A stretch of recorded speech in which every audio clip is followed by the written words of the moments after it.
Aleinu Adonai Eloheinu et hashana hazot ve'et kol minei tevuata ve'et kol minei et hadama ve'et kol minei tevuata ve'etein bracha al pnei ha'adama. O Adonai, our God, make this a blessed year. Let us blessings upon the earth and make this year the best of years. Let us blessings upon the earth and make this year the best of years.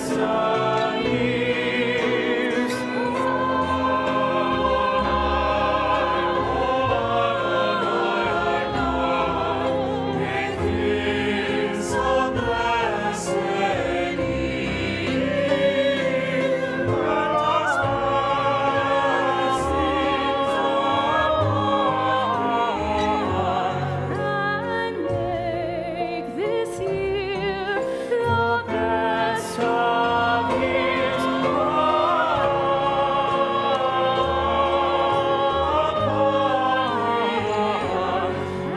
And make this year the best of years. O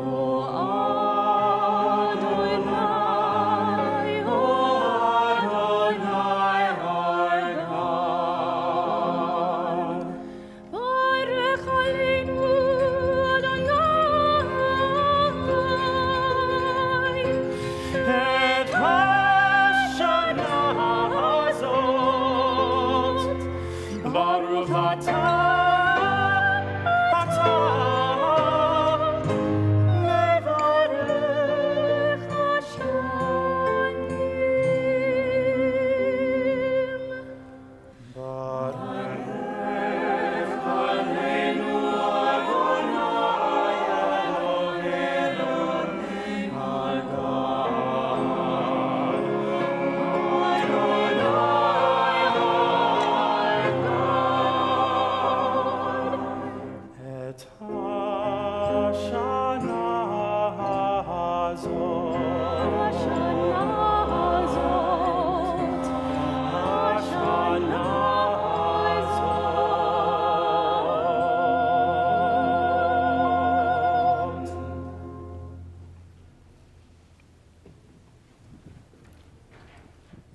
Shana Tova, it's so wonderful to see you all, and it's so wonderful to be together. Thank you, everybody who's with us here in our sanctuary. We're so grateful that you made it here. And thank you to all of those who are joining us online. We're grateful to you for being part of the Stephen Wise Temple High Holy Day experience. This is a day when we celebrate the creation of the world according to our custom of counting. It was 5,783 years ago that the world came into being. And it's a celebration of the gift of this world that too often we take for granted. One of my favorite lines in the liturgy, we read regarding God. God is described as the one who is Hamechadesh betuvo b'chol yom tamid ma'aseh v'reishit. God is the one who renews in goodness every day the work of creation. So that means that every day in some ways is an opportunity to celebrate the creation of the world. But what's so special about this moment is it's an opportunity for us to come back and to be together here on our campus, to see each other and to greet each other in person with words of Shana Tova. And each year we create and recreate that experience. So there'll be some things that will feel very familiar, some things will feel new to you. But B'chol Yom Tamid, every day, we're supposed to give thanks for the opportunity to be part of this world and to be God's partners in creating the world anew. Thank you, and Shana Tova. We'll continue with our candle lighting, and for the honor of lighting the candles here in our sanctuary, it's a pleasure to invite Mel and Susan Plutsky to please come forward. And online, we have an online honor. Susie and Jaime Gesundheit are lighting from home. And those of you joining from home, feel free to light your festival candles right along with us as we bring in the light and the joy of this new year.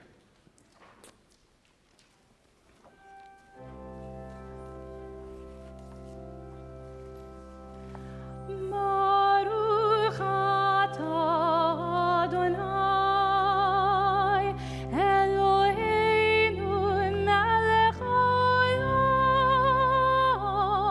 asher kiddushanu b'mitzvotav, letzivanu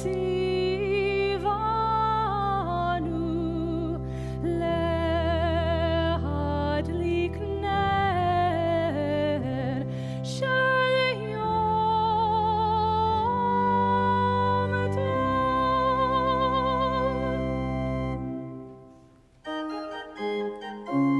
Baruch atah Adonai, Eloheinu melech haolam, shehechianu v'kiyimanu v'higiranu b'zman hazeh.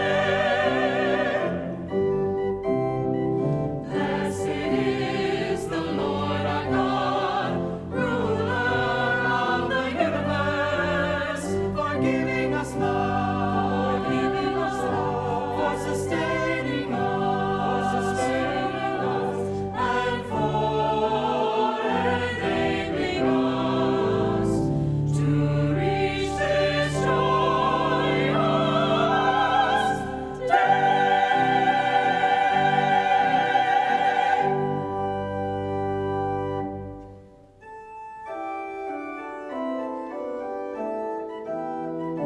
Tikkun v'chodesh shofar, b'kesel yom chageinu. Tikkun v'chodesh shofar, b'kesel yom chageinu. Ki chok leYisrael hu.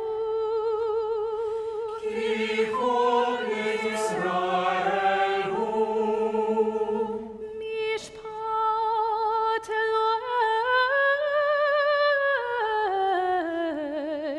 Yaakov. Mishpat Elokei Yaakov. I'll ask you please to rise as you're able on the top of page 7.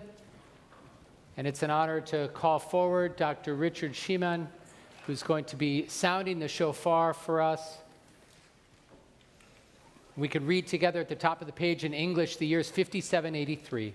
May it be your will, God of all generations, that this year, 5783, bring us and the whole house of Israel life and peace, happiness and comfort, redemption and exaltation, and let us say Amen. Tichle shana v'kiloteha, tachel shana uvirchoteha. May this year's troubles end and a year of blessing begin. Tkiya, Shivarim, Teruah, Tkiya Gedolah.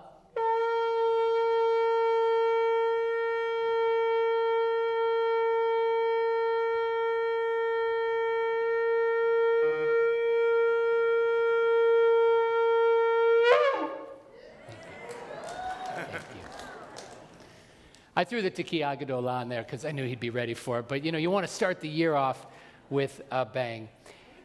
You can all be seated. We're going to continue on page 9.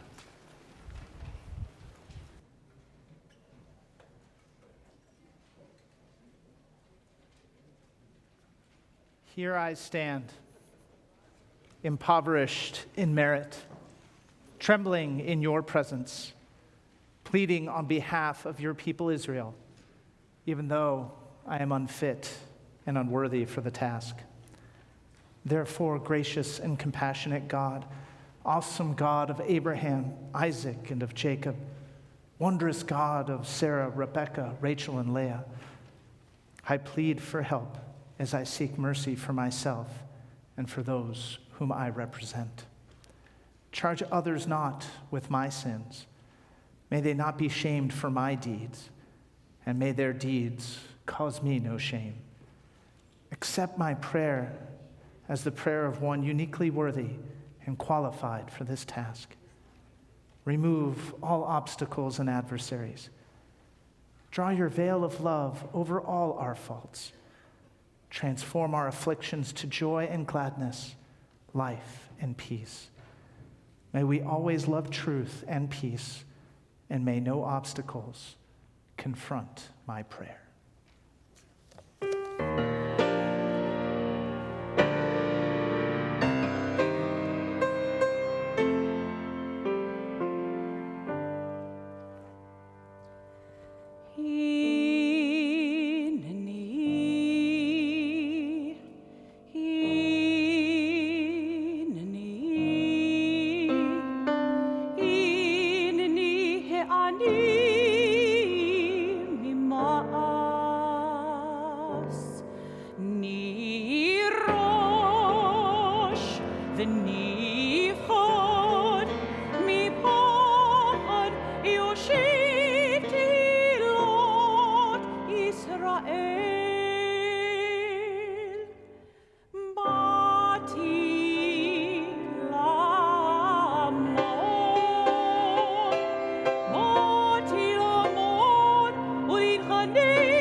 לעמוד לבקש רחמים, לבקש רחמים עליי ועל שולחי.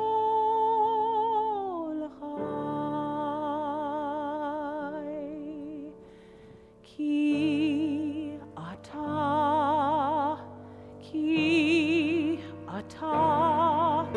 שומע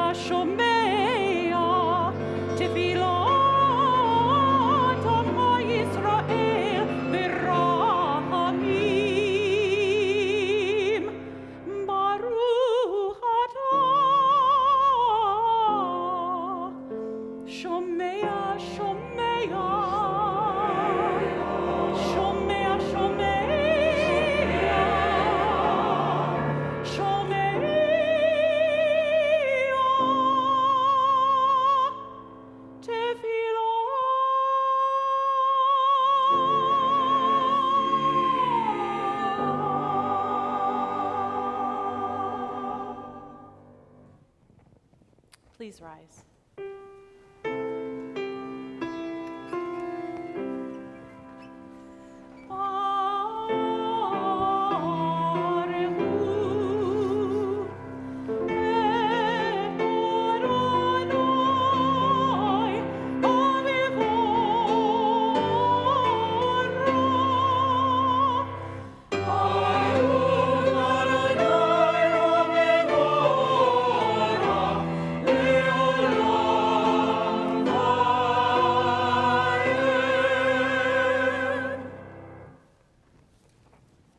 Please join me on page 11 responsively. As the sun sets, night descends once more on a broken world. The first evening of the new year is dark. The moon is but a sliver in the night sky, and the fragmented sparkling of the stars barely lights our way through the inky blackness. Turn towards the light. Our sages taught that even in darkness, we can find fragments of light uncovering God's presence in the world.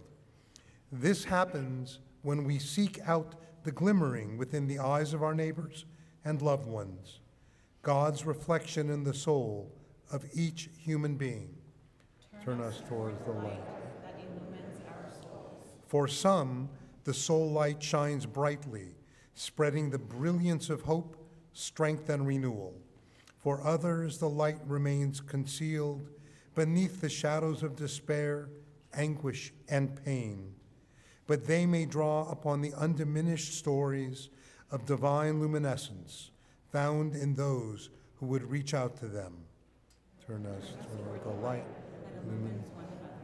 Our ancestors wrote that the mitzvot are a lamp, the Torah a light. God's light enters our world when we bring light to others, brightening those souls dimmed by despair and illuminating the dark recesses of our world.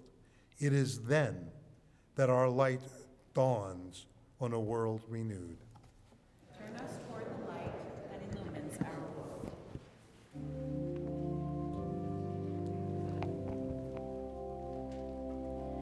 Ahavat olam, with everlasting love, hast thou loved the house of Israel.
So thank you to Barbara and Natalia for bringing us right to the shores of that sea. We turn now to the words on the bottom of page 17. We stand at the sea, shaking but strong. We stand at the sea, anxious but alive. We stand at the sea, bent but not broken. We walk through the sea with our eyes open. We walk through the sea with our hearts open. We walk through the sea with our future open. On the other side, we find promise and possibility. On the other side, we find wilderness and wandering. On the other side, We find repair, renewal, and redemption.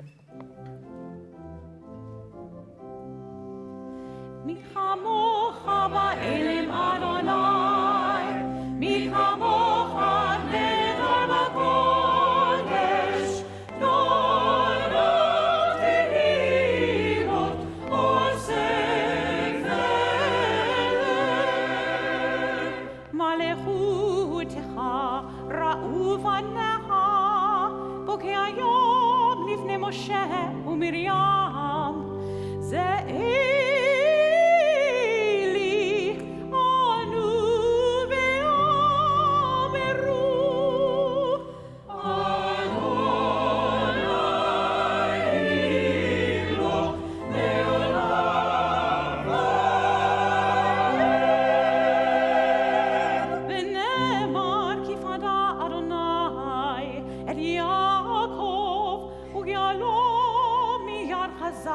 ממנו ברוך אתה אדוני ברוך הוא וברוך שמו גוי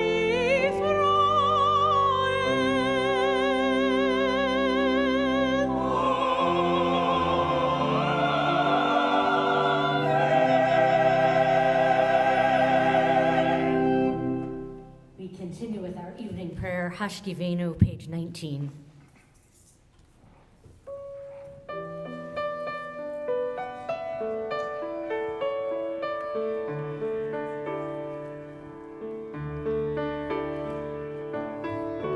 Ashkivenu Adonai Eloheinu leshalom, leshalom,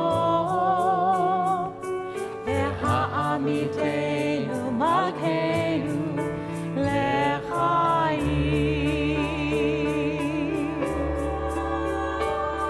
ופרוס עלינו סוכת שלומך, ופרוס עלינו סוכת שלומך.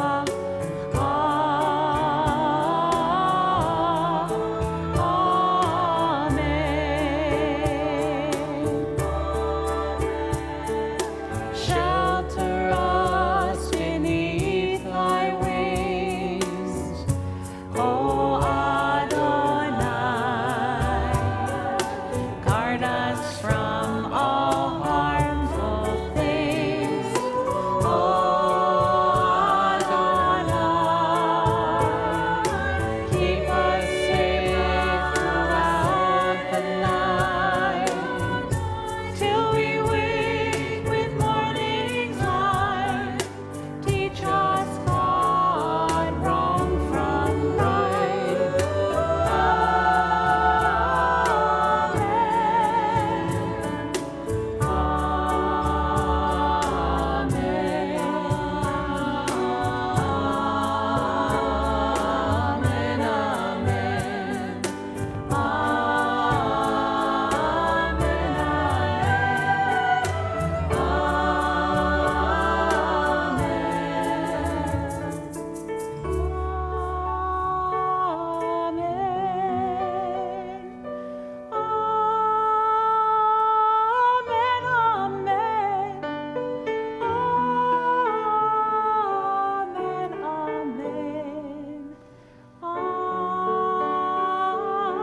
Amen. Amen.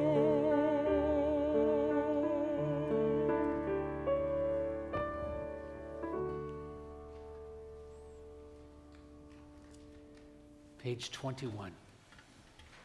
Prayer is a mystery, a probing exploration by the mind that acknowledges the limits of human knowledge. Prayer is hope, an aching yearning of the spirit that laments humanity's unrealized potential. Prayer is gratitude, a thoughtful offering from the heart that takes time to contemplate the countless blessings we experience each day. Prayer is truth, a reluctant admission by the soul which recognizes that even with the world at our fingertips, we still have no control over that which matters most. Prayer is camaraderie, an uplifting realization by the community that comprehends that the dangers and uncertainties we face in life are faced better together.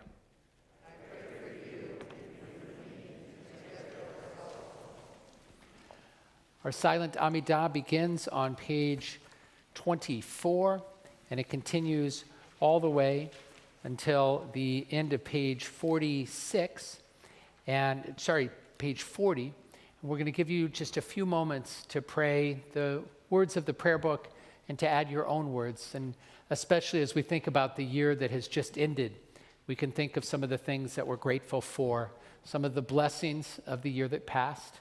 And we can also think about some of our wishes and our hopes for the year to come and continue the process of planning how we can be the kind of people that can help in partnership with community and God to make those prayers come true. I'll ask you, as you're able, to please rise and take a few moments for silent prayer.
ועל כולם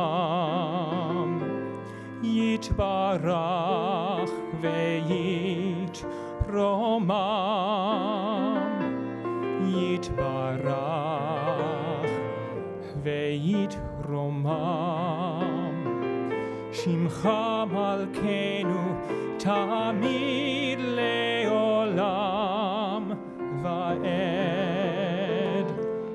ועל כולם, ועל כולם, יתברך ויתרומם, יתברך ויתרומם, שמך מלכנו תמיד לעולם ועד. וכל החיים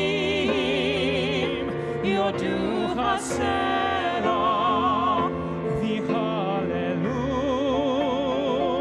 את שמך באמת. האל ישועתנו ועזרתנו,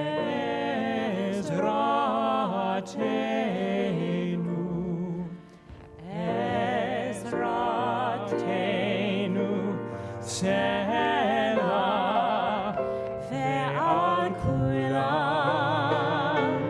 ועל כולם,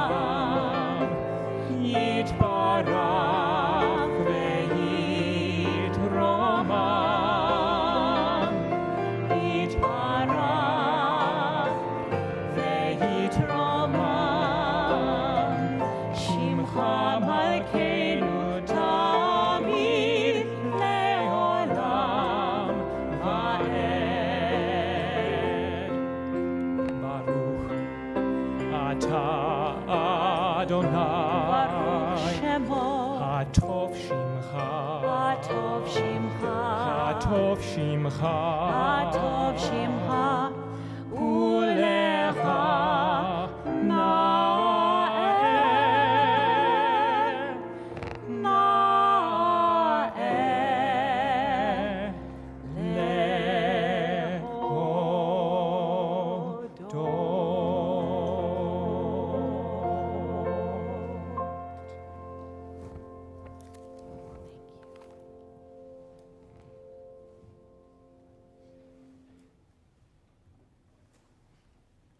When we pray, when we gather for prayer, we often are struck by the discordance between the words that we speak and the realities that surround us. But I would like to suggest that in many ways, prayer is an antidote for cynicism, that we gather to pray because we refuse to give up hope. We refuse to give thanks for the blessings we have, al kulam, and we refuse to aspire that there will be peace in this world one day. Even on the days when it seems like it's so elusive, we still pray because we refuse to give up hope. So we continue on page 38 with Shalom Rav, prayers for peace.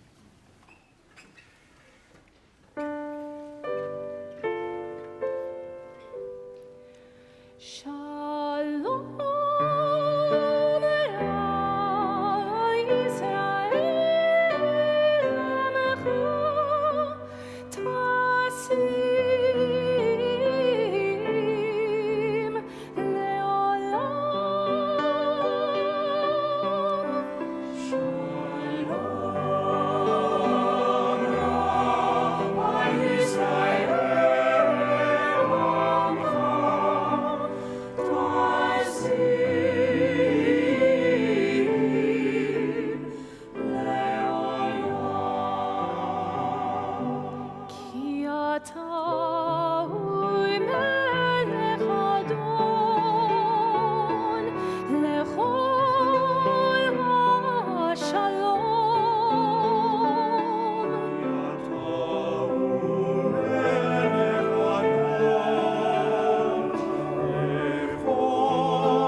I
invite you to turn to page 41 as we offer a prayer of healing.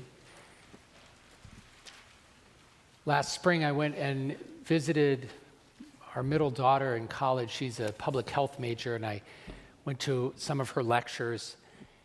And I was at one lecture, and it was so painful to hear the statistics that her professor was sharing. He said that the previous year, the third leading cause of death in the United States was COVID-19. And this disease that 3 years ago we'd never heard of had claimed so many lives in our own nation and around the world.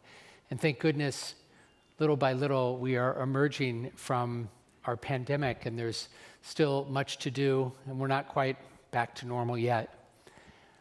And we're tempted sometimes to try to leave that all behind, and we're over that. That happened. But it's important, I think critically important, to take moments to appreciate the loss and the illness and the pain and all of the other illnesses and all of the other pain that we deal with. Our service has so many moments of hope and so many moments of joy, but there are those moments when we are filled with sadness and pain, and we think about loss, and we think about illness, and we think about the healing that we crave for ourselves and for others and for our world, healing of the body and the spirit, and healing of the mind and the heart. And so let's take a moment to offer this prayer for our community, for those we love, for ourselves, for our whole world, that somehow we can experience refuah shlema, complete and full healing, speedily and in our day.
We recite prayers for the United States and for Israel, first and foremost to remind us of our deep connection to both of those nations, this great nation and our homeland, Israel.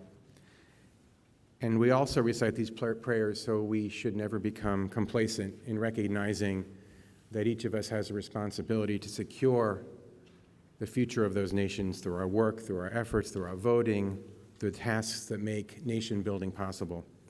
I'd like to invite Jody Kruger and Jeremy Rosen to come forward to recite the blessing for the United States and recognize Sandra and Stuart Newmark online. And also it's appropriate now to recognize Member of Congress Brad Sherman, who is here with us this evening. Brad has been a longtime friend of Stephen Wise, a frequent presence at our services, and we appreciate his presence now and the work you do. Thank you, Congressman Sherman. Page 43.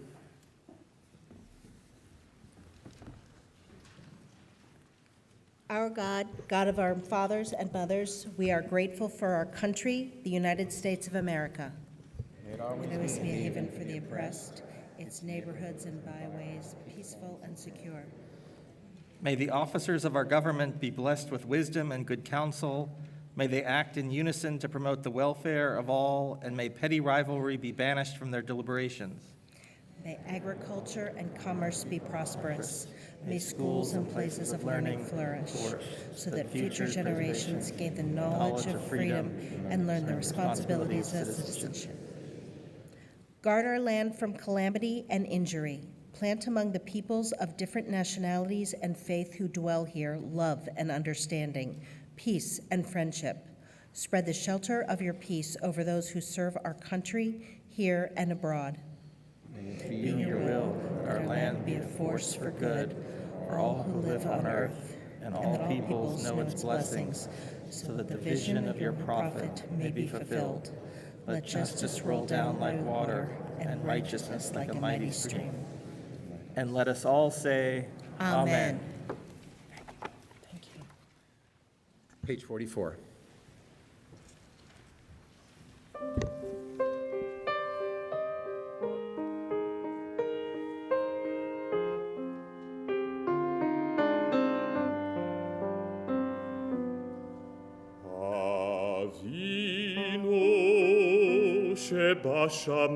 שבשמיים, צו ישראל וגואלו,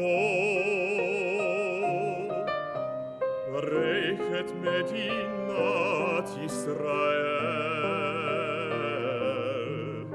ראשית צמיחת גאולתנו. Again, עליה, בברת חסדך, ופרוס עליה, סוכת שלומך,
ראשית צמיחת גאולתנו. Again, עליה, בברת חסדך.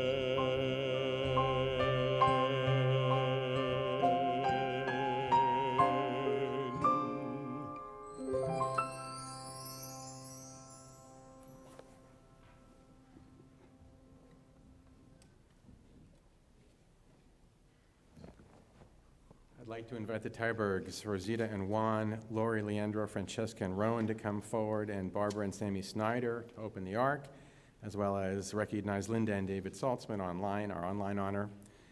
Avinu Malkeinu is on page 46. With these words, we humble ourselves, remind ourselves of our own shortcomings, and also we offer supplications and acknowledgments of what we have done and what we can do better in the year ahead. Page 46, please rise as the Ark is opened.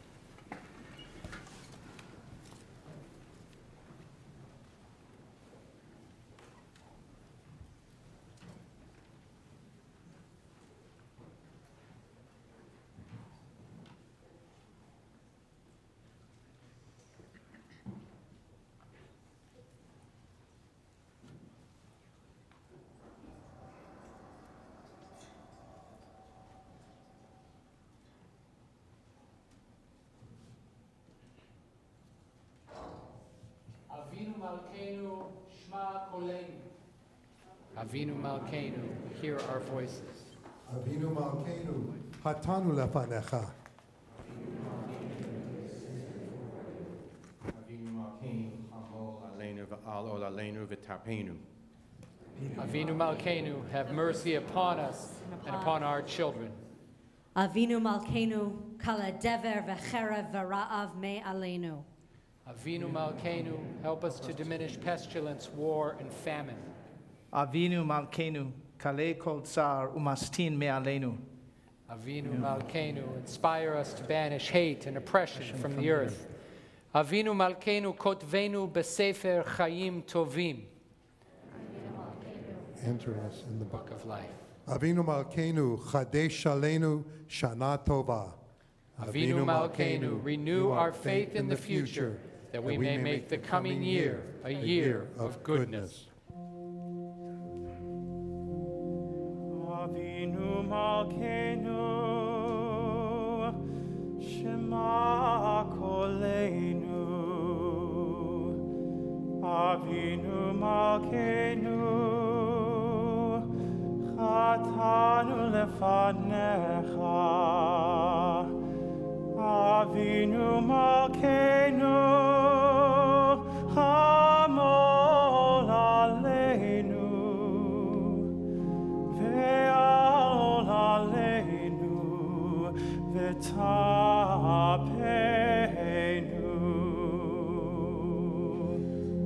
Avinu Malkeinu, Kaledeh, V'cherev v'ra'av,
may be seated.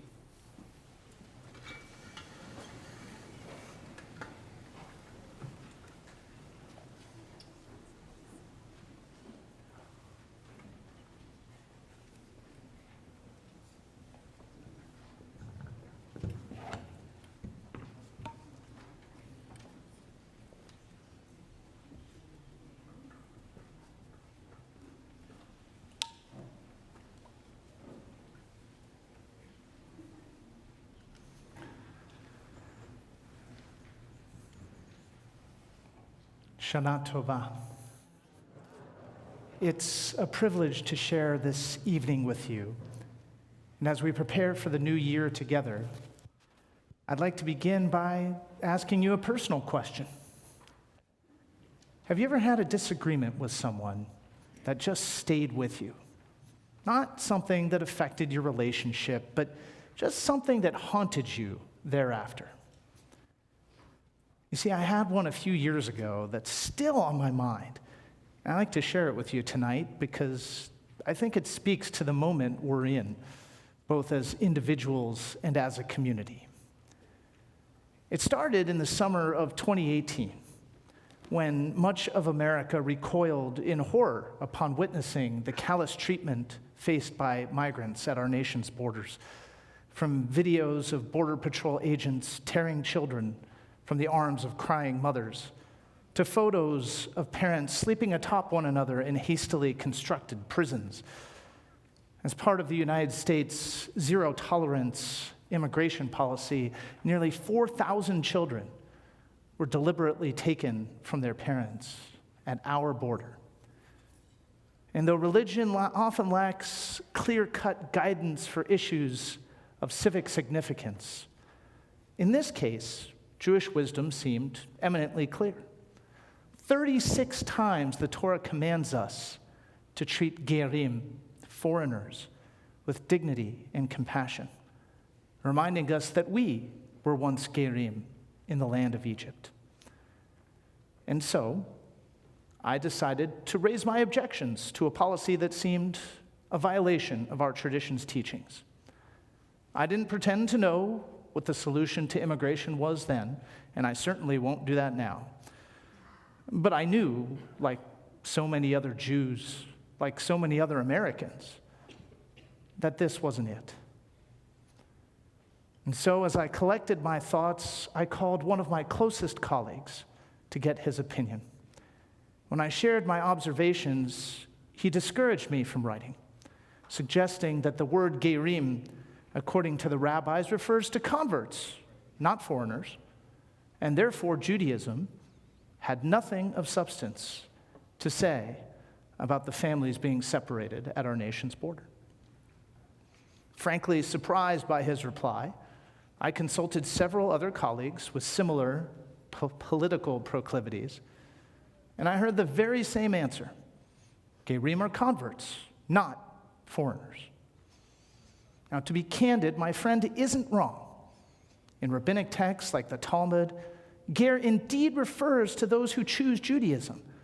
But when used in the Torah, the word ger is almost always translated as stranger. But to be safe, I reviewed each one of the 36 instances in which the Torah commands us to love the ger, from Exodus all the way to Deuteronomy. For instance, you shall not wrong the ger or oppress them, for you are gerim in the land of Egypt. You shall not oppress a ger, for you know the feelings of a ger, having yourselves been gerim in the land of Egypt. The ger who lives among you shall be to you as one of your citizens.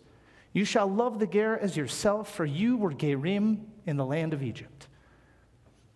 I could go on, but I think it's plain to see that the Torah isn't talking about Jews by choice here, even though they richly deserve all the love and open arms we can provide. Rather, the Torah is talking about strangers, migrants from foreign civilizations who find themselves, for some reason or another, living in a new land.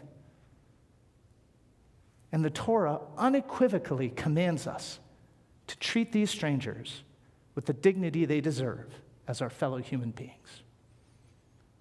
Thankfully, Thousands of rabbis and pastors and priests and legislators and American civilians agreed, helping to create a national outcry so loud that even our government had to listen, reversing the policy of family separation as a carte blanche response to asylum seekers. But that startling conversation with my friend has stayed with me for years because, like so many recent events, it suggests that we Jews have begun to surrender to the seductive allure of America's political theater. In a nation that casts every choice as a battleground in a pervasive socio-political struggle, it can be easy to believe that the answer to every civic question can be found in the pages of the New York Times on one hand, or the Wall Street Journal on another. Pick your choice. But when we see every issue as solely a political issue, when we pledge our unwavering fealty to the banners of America's political agendas, we can risk losing sight of our tradition's most sacred teachings. And the real-world consequences of this phenomenon can be chilling, as illustrated by the experience of Kevin Thompson, an evangelical pastor from rural Arkansas, who was profiled just this past Friday in the Daily. Though Pastor Thompson and the majority of his congregants grew up together in the same white, conservative, evangelical context, when his sermons or letters conflicted with his congregants' political loyalties, like the time he called for moral integrity from elected officials, or the time he advocated for racial equity, his church members retaliated quickly and viciously, openly questioning his integrity and his faith. The same people he prayed with, the same people he celebrated with, the same people he wept with for 19 years, turned on him in an instant because the slogans they had gleaned from news editorials and stump speeches had become more important, more central to their identities than the scriptural truths that Kevin had devoted his life and work to, that his church members claimed to subscribe to. We Jews cannot allow ourselves to suffer the same fate. Yes, you can still argue with your rabbis. That's not what I'm saying. We make our share of mistakes. But if our tradition is to have any meaning, then there ought to be certain inviolable principles that guide us, that override our social and political allegiances. Don't get me wrong, I'm not suggesting that religion should guide the majority or even the minority of our civic choices. After all, I think very few of us would want to live in a country designed to enforce Jewish halachic norms. And we've lived through enough theocracies to know how that turns out. Nor should we ever say that Jews ought to avoid politics altogether. In fact, our tradition encourages us to participate in the discussions and the processes of governing this great nation. In fact, the prophet Jeremiah teaches us that we must work toward the welfare of the nations in which we live, for in their prosperity we shall prosper. And we have prospered for more than 200 years from our American Jewish community's relentless quest to help America achieve greater security, greater liberty, and greater equality for all. But we also must remember that there are frequently occasions when the interests of our government officials don't align with our tradition's most sacred teachings, when our loyalty to our political persuasions comes at the cost of our very faith. But how do we know when this is happening? How can we be certain that human will and self-interest is seeking to undermine the divine dictates of morality? Well, for that, we need only remember the story of tonight. On this day, the birthday of the world, our people's story of creation reminds us that every human life is sacred. Every one of us created in the divine image. It doesn't matter where we come from, or whom we love, or even what pronouns we use. We're all deserving of compassion and life and dignity. So when those in power, or those in search of power, ask us to forget, even for a moment, someone else's humanity, we must understand that they are leading us astray. We're Jews. We can't rationalize policies that snatch children away from the tearful clutches of their mothers. We can't justify laws that cynically place women in harm's way. We can't excuse behaviors that lead to Jews being targeted in their sanctuaries or in their neighborhoods, or being accosted just for supporting Israel. Nor can we tolerate laws and institutions that devalue the lives of our LGBTQ neighbors or our neighbors of color. And if we cannot be roused by our tradition's teachings, if we cannot be moved by empathy, then at the very least, self-preservation should inspire us to forbid the vilification and exploitation of our fellow human beings. Because whatever can happen in America to asylum seekers, or would-be immigrants, or women, or Zionists, or people of color, or people of different genders, you can bet it can happen to us too.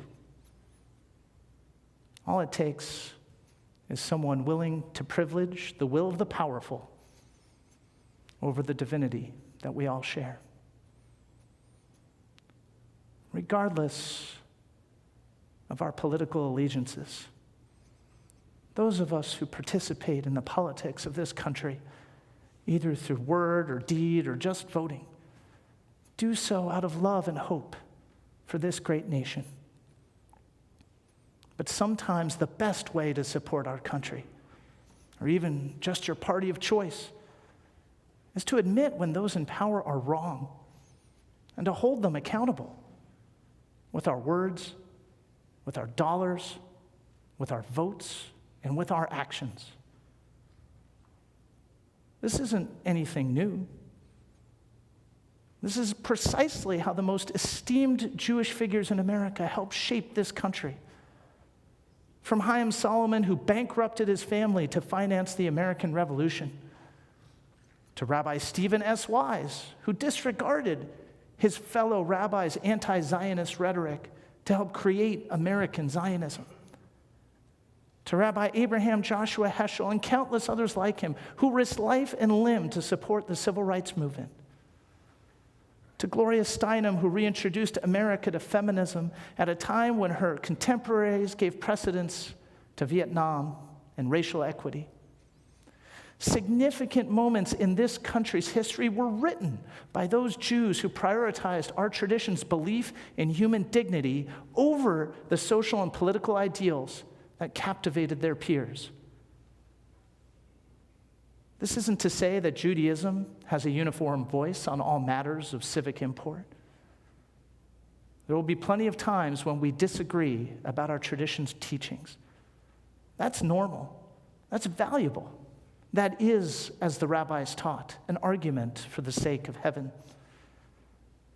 But when we refuse to allow our Judaism to remind us of our most sacred obligations, to love the stranger, to care for the poor, to work for the welfare of Klal Yisrael, to acknowledge and celebrate the divinity that resides within every human being, simply because those obligations are inconsistent with our politics, then we turn our religion into a farce.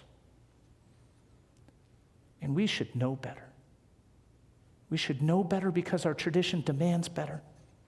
We should know better because we've seen what happens when we privilege power over principle.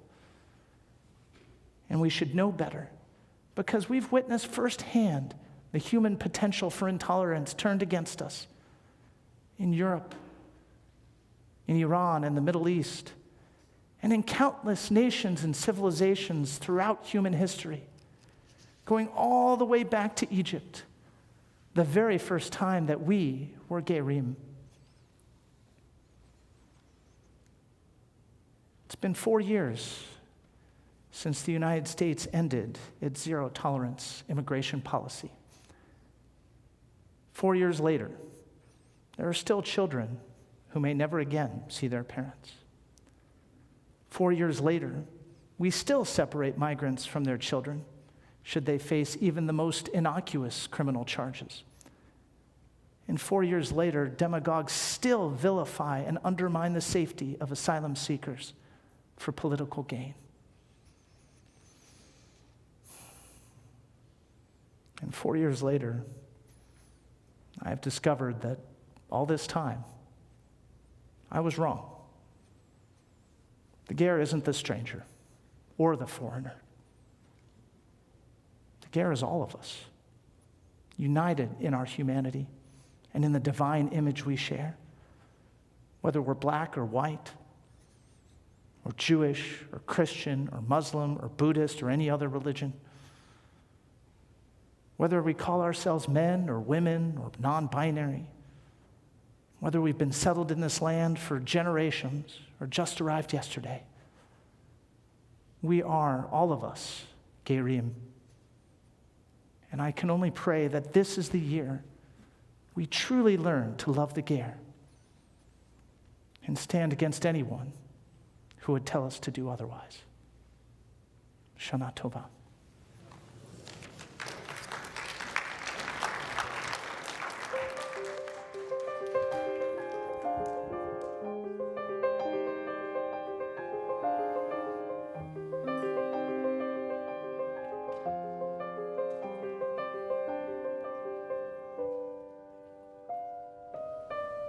Please rise and join me for Kiddush.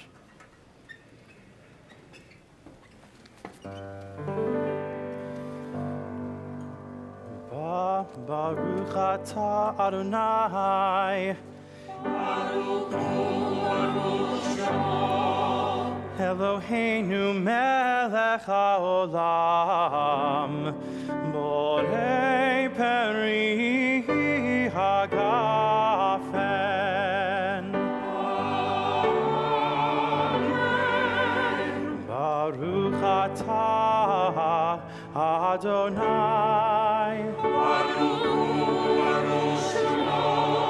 Eloheinu melech haolam, asher bachar banu mikol ha'am, v'romemanu mikol ha'shon, v'kiddushanu b'mitzvotav, v'titen lanu Adonai Eloheinu be'ahava et yom hazikaron hazeh yom teruah mikra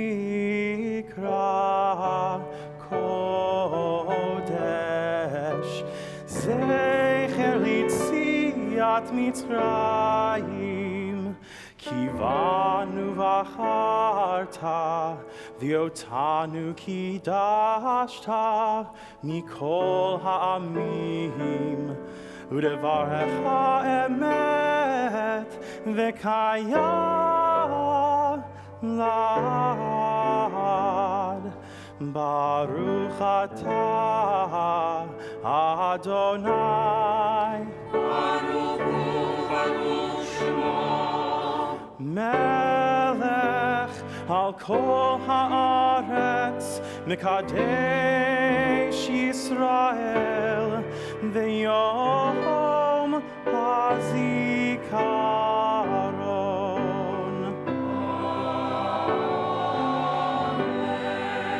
Amen. Baruch atah Adonai.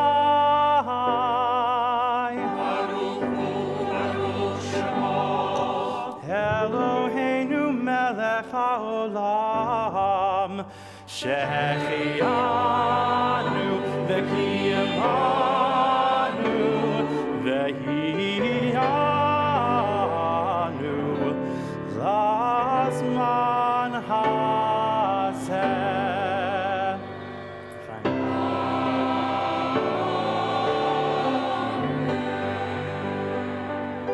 You'll find the Aleinu on page 51. עלינו לשבח לאדון הכל, לתת גדולה ליוצר בראשית, שלא עשנו כגויי הארצות, ולא שמנו כמשפחות האדמה, שלא שם חלקנו כהם, וגורלנו ככל המונם, ואנחנו קוראים ומשתחווים ומודים לפני מלך מלכי המלכים הקדוש ברוך הוא.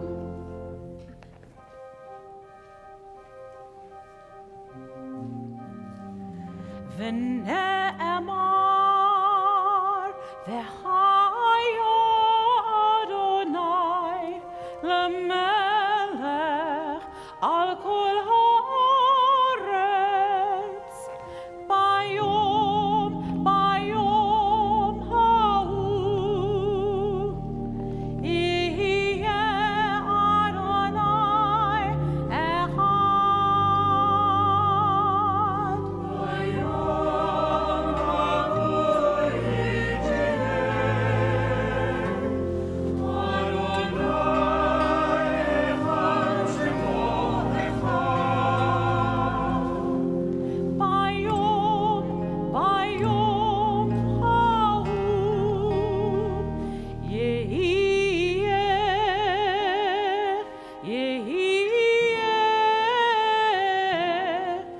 אדוני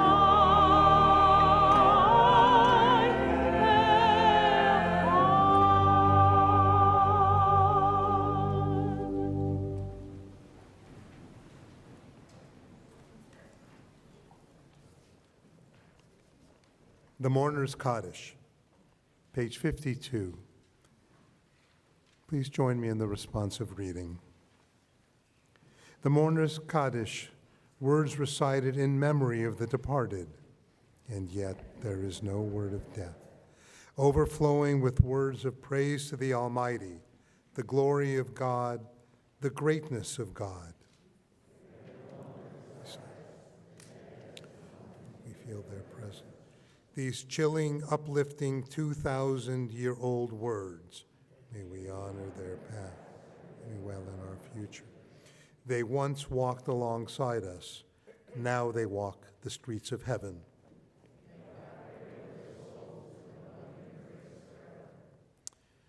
If you have lost a loved one during the Shiva period, we invite you to rise.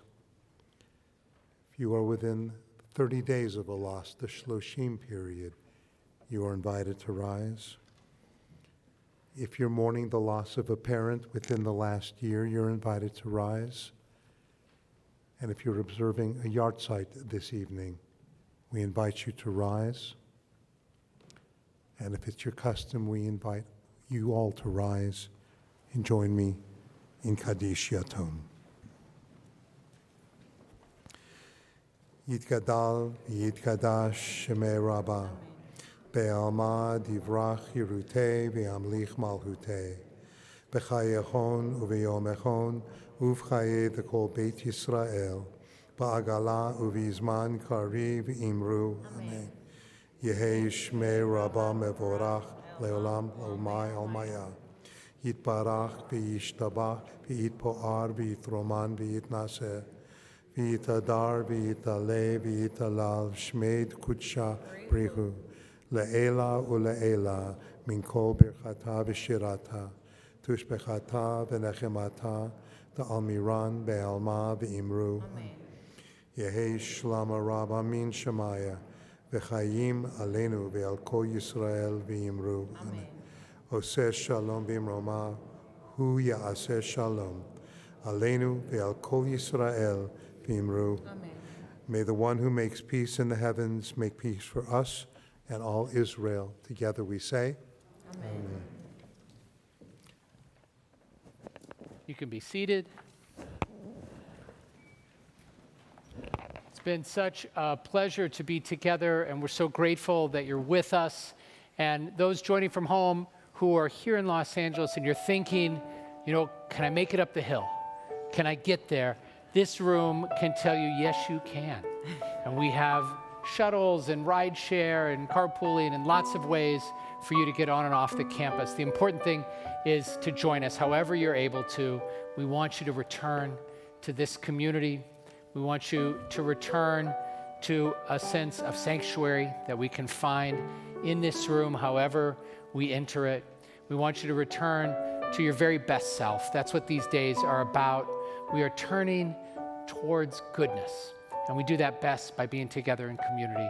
So please join us. My gratitude to you all for coming. My gratitude to our incredible clergy team, our interns, our amazing musicians, our choir, our staff that work so hard to make it possible for us to join in, our crew that makes it possible for those of you joining at home to enjoy from wherever you are. So folks here in the room on your way out, please say thank you to any one of our staff members or volunteers who are here, just as they are grateful for your presence. We return again and again to this community and to everything it stands for. We return. We return. We return, return again. We return. We return.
We